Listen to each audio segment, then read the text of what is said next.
जिल्ह्यातील ठाणे, भिवंडी, उल्हासनगर, अंबरनाथ आणि बदलापूर या शहरात 6,000हून अधिक अत्याधुनिक सीसीटीव्ही कॅमेरे बसवण्याचा प्रस्ताव ठाणे पोलिसांनी राज्य शासनाकडे काही महिन्यांपूर्वी पाठवला होता।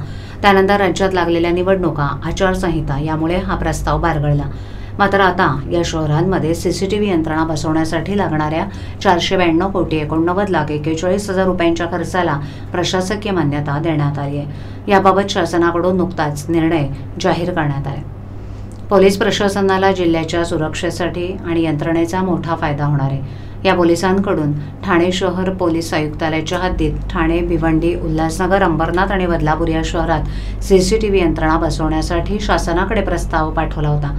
त्यानुसार ठाणे शहर पोलीस आयुक्तालयाच्या हद्दीतील परिमंडळ 1 ते 5 या ठिकाणी सीसीटीव्ही यंत्रणा कार्यान्वित करण्यासाठी लागणाऱ्या 492,89,41,41 रुपयाच्या खर्चाला प्रशासकीय मान्यता देण्यात आली आहे। याबाबत शासनाकडून नुकताच निर्णय जाहीर करण्यात आला आहे।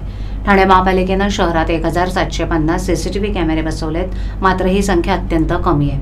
कल्याण डोंबिवली पालिकेनं शहरात स्मार्ट सिटी अंतर्गत 1,000 सीसीटीव्ही कॅमेरे बसवलेत। ठाणे आणि कल्याण वगळता इतर शहरात शासकीय योजनेतून सीसीटीव्ही कॅमेरे बसवले नाहीत। जिल्ह्यातील 1,997 ठिकाणी हे कॅमेरे बसवण्यात येणार आहेत। शहरातील सिग्नल परिसर, मुख्य चौक, शाळा, महाविद्यालय तसंच निर्जन ठिकाणी हे कॅमेरे बसवले जाणार आहेत। या कॅमेऱ्यांच्या माध्यमातून शहरातील वाहतूक नियमांचं उल्लंघन करणाऱ्यांवर कारवाई करण्याबरोबरच गुन्हेगारीला आळा घालणं शक्य होईल।